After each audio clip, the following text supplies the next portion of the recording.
Assalamualaikum warahmatullahi wabarakatuh. Hai, perkenalkan saya Neng Frisda Jamila Friatna SPD.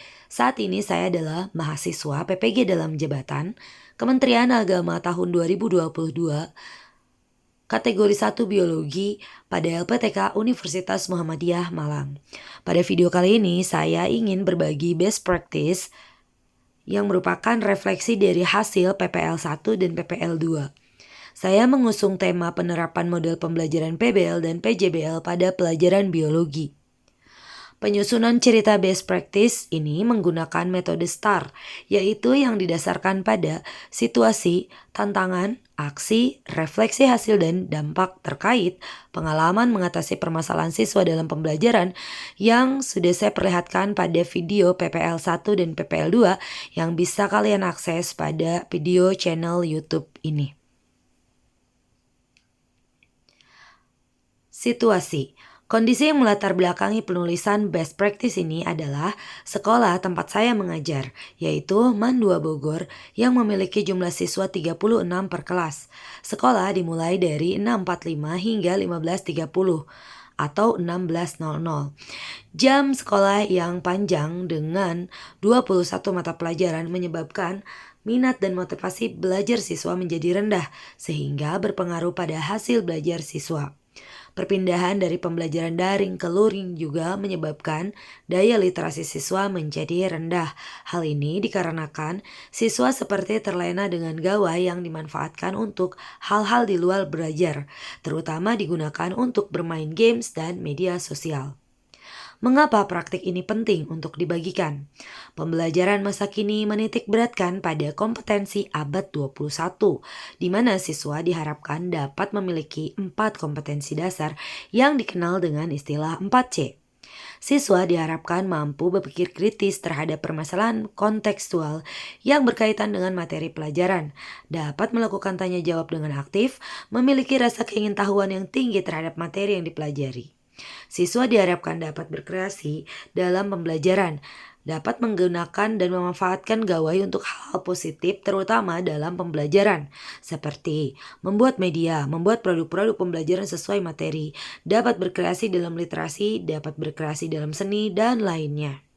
Siswa diharapkan mampu berkomunikasi aktif atau berdialog dalam forum diskusi. Siswa mampu mengemukakan pendapat dengan percaya diri, baik antar teman kelompok atau di hadapan teman satu kelas di saat presentasi materi. Siswa diharapkan mampu berkolaborasi dalam pembelajaran, mampu bekerja sama dengan baik bersama teman satu kelompoknya. Pada praktik PPL ini, saya menggunakan dua model pembelajaran yang ideal diterapkan dalam pembelajaran abad ini, yaitu Problem Based Learning atau PBL dan Project Based Learning atau PJBL. Kedua model pembelajaran ini mengedepankan student center yang memantik keaktifan siswa dalam pembelajaran. Praktik PPL 1 menggunakan model pembelajaran PBL atau Problem Based Learning pada materi virus. Model pembelajaran ini dianggap sesuai untuk diterapkan pada mata pelajaran biologi karena karakteristik materi yang bersifat kontekstual dan abstrak. Praktik PPL 2 menggunakan model pembelajaran PJBL atau Project Based Learning pada materi fotosintesis. Model pembelajaran ini berbasis praktikum dan dianggap sesuai karena karakteristik materi yang bersifat kontekstual dan kompleks. Peran dan tanggung jawab. Dalam praktik ini, guru berperan sebagai fasilitator yang memfasilitasi belajar siswa dengan media pembelajaran, modul, LKPD, dan juga assessment. Selain itu, guru berperan menjadi pembimbing yang mengarahkan siswa untuk berdialog dalam diskusi, sehingga dapat melibatkan siswa secara aktif. Guru juga menjadi motivator dalam membangun keinginan siswa untuk belajar, membaca, praktik, dan lainnya. Guru juga berperan sebagai sutradara, penulis skenario, dan editor video pembelajaran.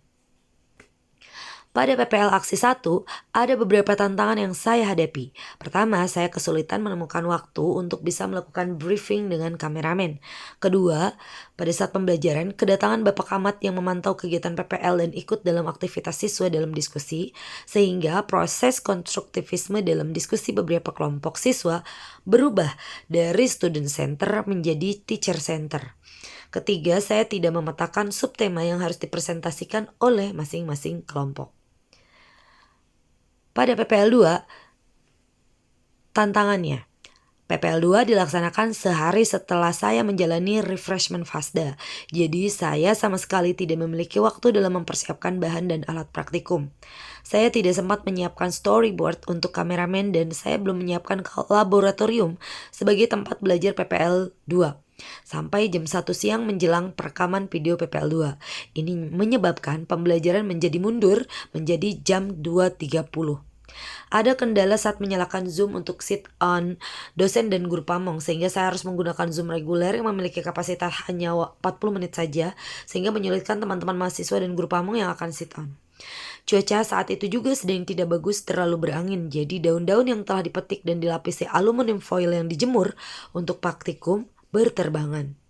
Jumlah siswa yang 36 per kelas itu pun menjadi tantangan tersendiri karena kelompok diskusi menjadi banyak dan ini menyebabkan waktu presentasi membutuhkan waktu yang lebih lama.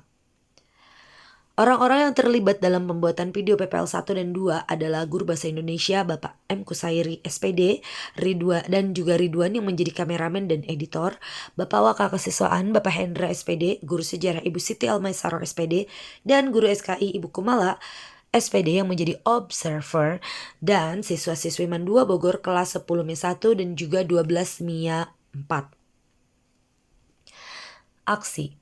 Ada beberapa langkah yang diambil untuk menghadapi tantangan-tantangan di PPL 1. Di antaranya adalah dengan membuat storyboard pengambilan sudut kamera sehari sebelum kegiatan perekaman dimulai, sehingga kameramen tahu harus mengambil posisi di mana saja untuk merekam.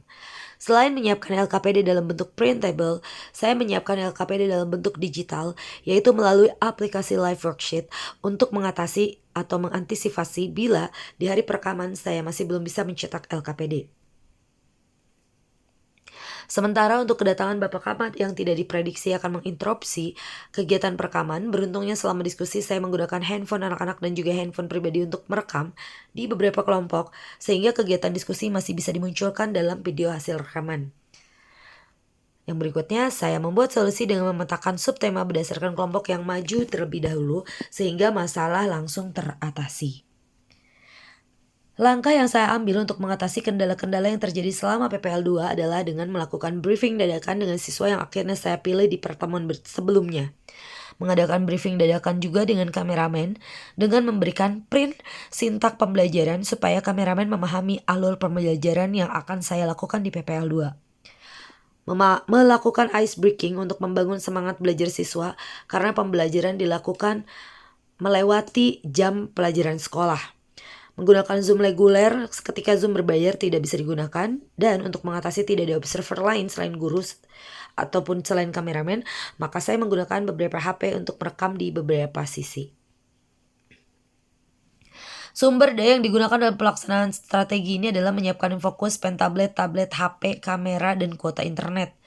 Media yang saya gunakan adalah video animasi virus yang saya buat sendiri, media AR virus, bahan ajar, LKPD, Wordwall sebagai aplikasi untuk assessment atau evaluasi, Live Worksheet yang menjadi alternatif LKPD, kemudian video pembelajaran fotosintesis, dan alat dan bahan praktikum.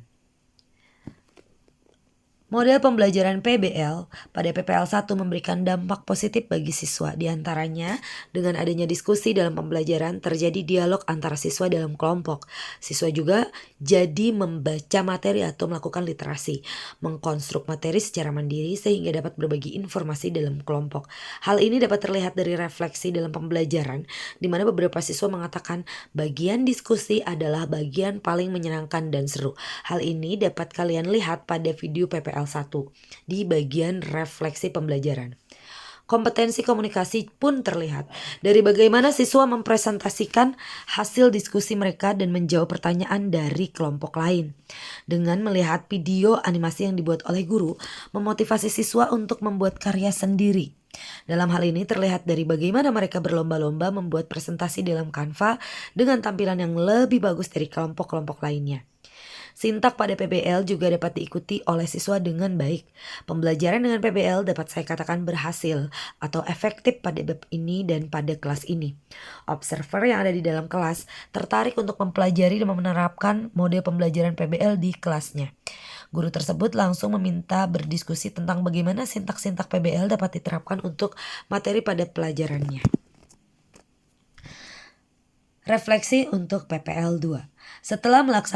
Setelah melaksanakan PPL 2 dengan menggunakan model pembelajaran PJBL atau Project Based Learning memberikan dampak positif juga. Di antaranya, dengan adanya praktikum dalam pembelajaran fotosintesis, siswa mengalami pembelajaran secara langsung. Siswa mengamati secara langsung apa yang terjadi pada pembelajaran masing-masing. Siswa belajar bekerja sama dalam tim untuk melakukan percobaan. Daya berpikir kritis siswa juga terlihat melalui keberanian dan kepercayaan diri siswa dalam mengajukan pertanyaan dan menjawab pertanyaan dari guru. Siswa belajar menggunakan dan bertanggung jawab terhadap alat laboratorium yang sudah digunakan. Sintak pada PJBL juga dapat diikuti oleh siswa dengan baik. Pembelajaran dengan PJBL dapat saya katakan berhasil dan efektif pada bab ini dan kelas ini. Menurut observer pada PPL 2, memang terlihat lebih gaduh daripada PPL 1 karena tentu saja siswa sibuk hilir mudik untuk mengambil alat dan melakukan praktikum. Namun pembelajarannya melibatkan siswa secara aktif dan siswa lebih antusias karena mendapatkan pengalaman belajar yang berbeda dengan pembelajaran seperti ini. Faktor keberhasilan pada PPL 1 dan 2 adalah sikap belajar siswa dan keterlibatan siswa secara aktif.